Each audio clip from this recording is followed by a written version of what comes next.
This is the second part of my experience of working a part-time job in Japan. In the first video, I talk about how I got my job, about the visa requirements, and just what I did at the shop.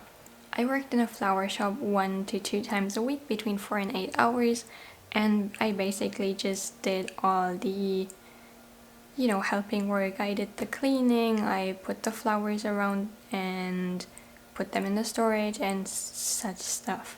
Now in this video I'm gonna talk a little more about my personal experience in the store. Some people asked me about how I was perceived by the customers as being very visibly not Japanese. The attitude at the store towards me, my language failures pretty much. Someone also asked about my worst and my best experience, and then a few more things that just come to my mind as I speak. So this video is gonna be all over the place, so don't mind me. So before I start, basically I worked there for 3 months, which is not a super long time, but I think I got a fairly good insight in how people perceive me and how I improved my Japanese, how I dealt with the various problems that occurred. And I also want to mention that I had a really good time there. I was welcomed very well there and people were really friendly to me, so this is not going to be like some kind of drama, horror story or whatever. First, let me talk about how I was perceived by the customers, since that seems to be something that a lot of people seem to be interested in. So basically, I didn't work at the register, I worked inside the shop, and that means I didn't get to talk to too many customers, but whenever I brought the flowers outside of the shop to put them in the buckets, that's when sometimes people would approach me, and I could tell that especially older women were a little hesitant to talk to me, to approach me. They would like look at me kind of, does this girl understand what I'm saying? And so sometimes they would just stare at me and then wait for someone else to come out.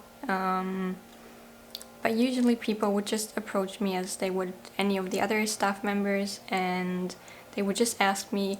Unfortunately, I didn't know any of the flower names really well, so whenever they asked me whichever flower they were looking for was, I was like, let me ask some of the other people, please wait a second. And so I wasn't really much of a help, I guess, but most of the people were not hesitant to talk to me. They would just approach me and then be like, okay, she has no idea, well, I guess I'll ask someone else then. But that's my fault, not theirs. Someone also asked whether someone tried to talk to me in English, and that has never happened to me while I was working at the place. I mean, outside of working, of course people try to approach me in English, but while I was working there, everyone who did approach me in Japanese and was like, sumimasen. Then the general attitude at the store towards me. When I first started working there, it was really funny because a lot of the people that worked there weren't quite sure how good my Japanese was, and so I could tell that they were trying to speak really slowly and clearly and use really simple words and use gestures all over the place. That was a little funny. And at some point the kaicho even brought this little translator thing where you can, you speak a message into it and then it will translate it into another language. They would sometimes speak their questions that they had for me, especially in the beginning when they were asking me about like where I lived and where I have already been to. They would speak into this little thing, and I was like, I would have totally gotten the question in Japanese and I could have totally answered, but they really wanted to use this little translator thing. That was kind of cute.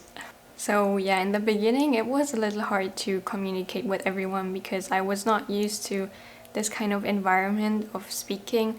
I mean, I had classes in Japanese at university, obviously, but there's not much real world communication, I would guess. Also, the teachers at our school would usually let all our mistakes slip and they would just not correct us a lot. And especially with the keigo, with the desmas form, even though we're obviously supposed to talk to our professors with desmas, it was really difficult for me at first to adapt to that, and I would still slip back into like talking very casually when I really shouldn't. But nobody at work was mad at me or anything. They would just be like, you know, you should try to not use the informal forms all the time. You should try and speak a little more formally. And I'm really glad that they told me that, because then I could, you know, correct my speech a little better. And then as time passed, I also learned all the vocabulary that was required for me to function properly at the job. And so in the first few weeks, I always had to, like, whenever they told me to do something, I was like, wait, what was that verb again? Was I supposed to, like, clean them or put them in the storage? And that was a little difficult at first, but, you know, because I was told basically the same things every time, over time I learned that, okay, they want me to do this now, this means this, whatever. And so I improved my Japanese a lot, I feel like. Now, related to that, there were two situations where it was a little difficult communication-wise, not because my Japanese word or grammar structures were wrong, but just because of the social, cultural aspects of the language. Now, in Japan, if you don't know someone, you talk to them in a more formal way, which is you change the verbs a little, you use maybe a little different grammar and vocabulary. And so the first time, I obviously knew that I was supposed to speak formally with everyone. And then sometimes the daughter of the company's owner would come to the store, and I didn't know how to react to her, because she was also not sure how to talk to me. So we were in this little, like, sometimes we would speak like this, sometimes we would speak like that. The other time was when someone new came to the shop. We had new staff members, 2 people, and I totally forgot. Like, I was just so out of it that day, and I was asked to explain to one of the new people what to do whenever they say to do this and that. And I tried explaining it to him, but all throughout my explanation I would totally talk informal. I would be like, "Hai, kore totte," which is really not how you should talk to people that you don't know, and people that are way older than you. And then after my explanation, I saw the guy's face, and he looked at me like, yeah, okay.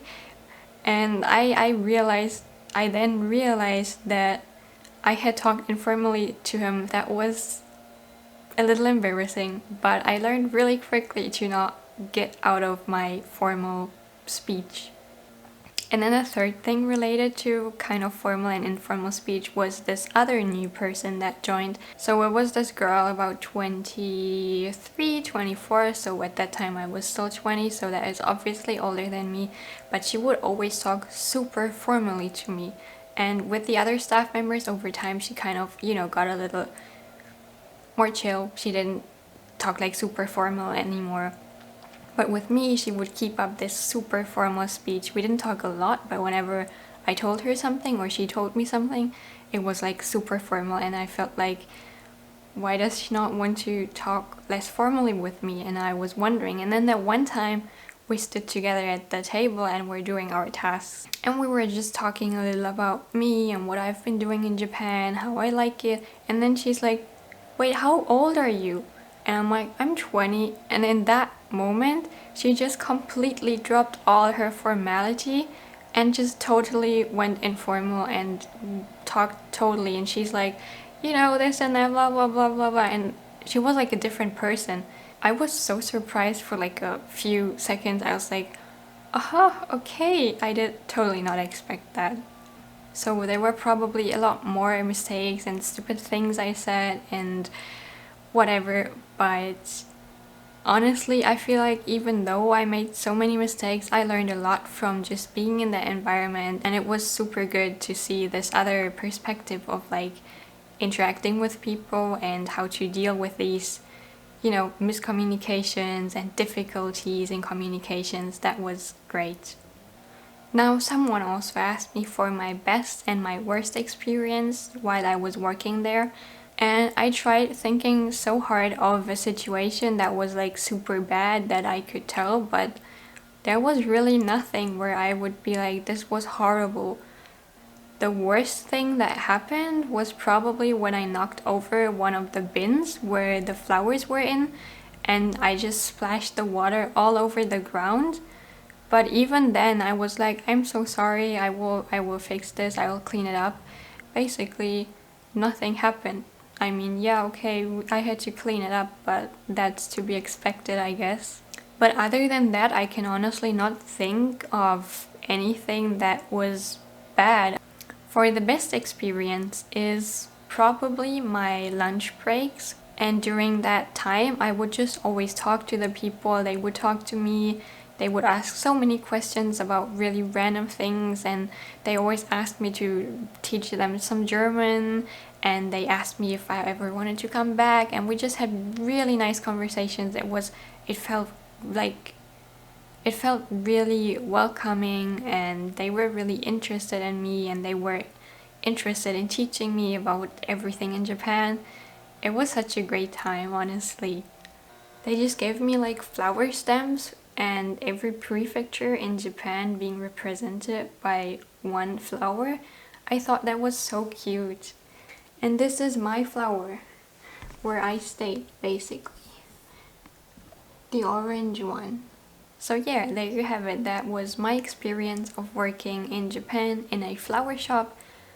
If there are any more questions or things that you would like to know, then you can share them in the comments.